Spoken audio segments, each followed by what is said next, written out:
Good morning. This morning we are going to make a in the hoop purse. I am going to do the thin blue line one today. I have all my supplies ready, all my fabric cut so I don't have to keep stopping, and off we go. I want to share with you a little tip. See my little bobble pin there? I like to pull my stabilizer taut and then put it there in between to keep the stabilizer from pulling under. I put one on each side.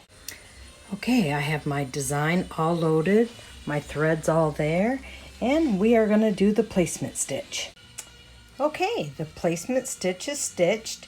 Now I am going to put my zipper, I keep mine the tab to the left, and you're going to center it right between those two lines. And it doesn't matter if your zipper's a little smaller or a little bigger, just make sure it's centered between or over those two lines. Okay, with the zipper taped down, now I'm going to stitch the tack down stitch.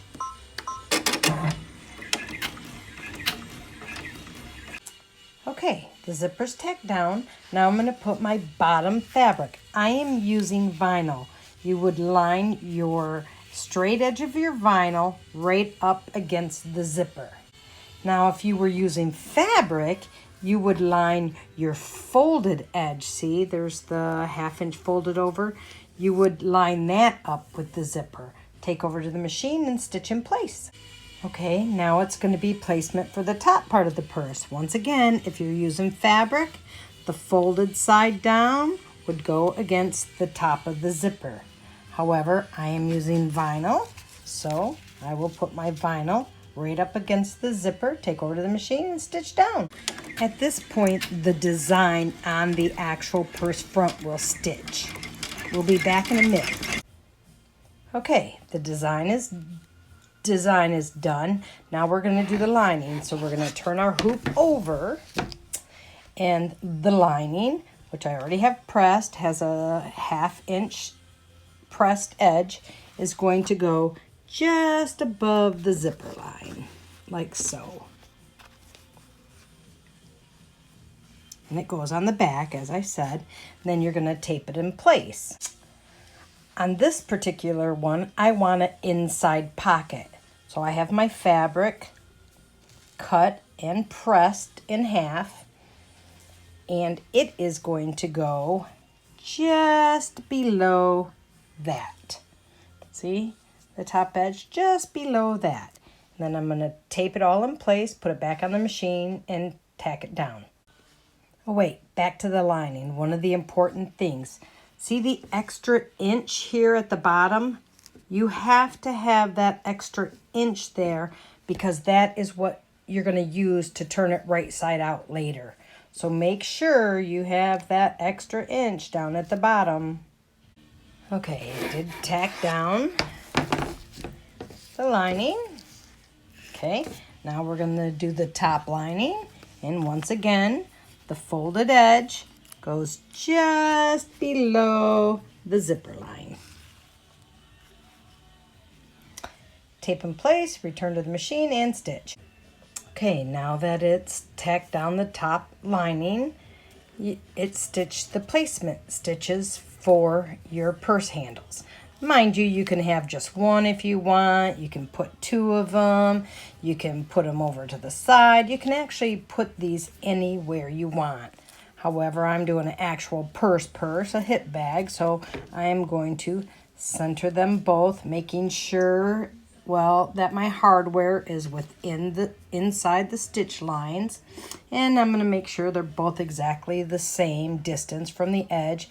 Tape in place, return to the machine, and stitch down. Okay, it's tacked down both the tabs. Now unzip your zipper. Make sure the tab of the zipper does not get in the line of the last final stitch. Okay, if you've decided you want an outside pocket, you need to remember to place your tab now. Like I'm going to have mine here, I'm going to tape my tab in the center so it'll stitch down with the rest of the final steps. Now you would put the pocket down. It's a folded piece of fabric. It's folded in half, so there's no raw edges, and you would put it, where you want. If you wanted a bigger pocket, you could actually put it up there, as long as the bottom overhung here. However, I don't. I just wanted the smaller pocket. Just below the zipper on the back is where it's going to go. It would go like that. Now, you would place your backing fabric over all of it. Okay? Making sure you're in your lines like that. Just place it like that and stitch it. Now, if you didn't want the pocket, you would just put your fabric right there and stitch it. Okay? To the machine to stitch it down. Okay, it has stitched the backing all the way down, all the way around like it's supposed to. Now comes the last piece of lining. Turn the hoop over, and your fabric will go face down over the back, tape in place. Now, make sure you have that 1 inch extra down at the bottom, like the other piece of lining bottom. Tape that in place and send to the machine for the final step.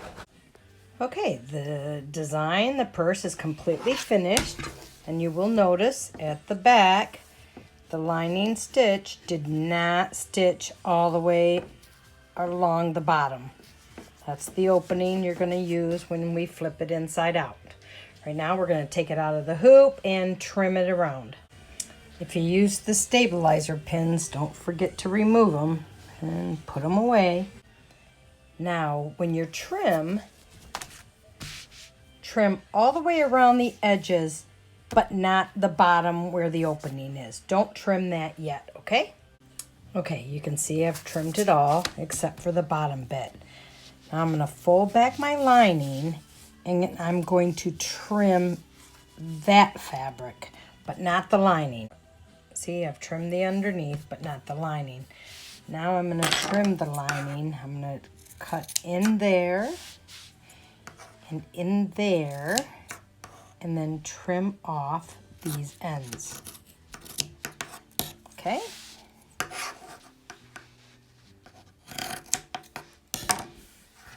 There we go. That's what it's going to look like. Okay, now we're going to turn it right side out. And you start with the lining. So you're going to find the two, and you'll see it opens between the first layer and then the rest. And you're going to turn it right side out through there first. Depending on how heavy your vinyl is and thick, just be careful you don't rip the seams out. Okay? Okay, now it's turned right side out. You can see I used a rounded paintbrush handle to push the corners out. Do it gently. You don't want to poke it all the way through. Okay, now you'll see why you have this extra bit here.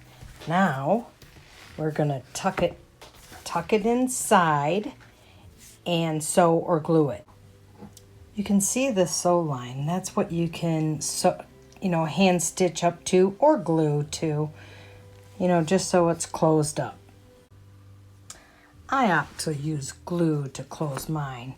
And while that's drying, I cut out my stabilizer because I use cutaway. If you use tearaway, just clean out all the stabilizer inside where the zipper is.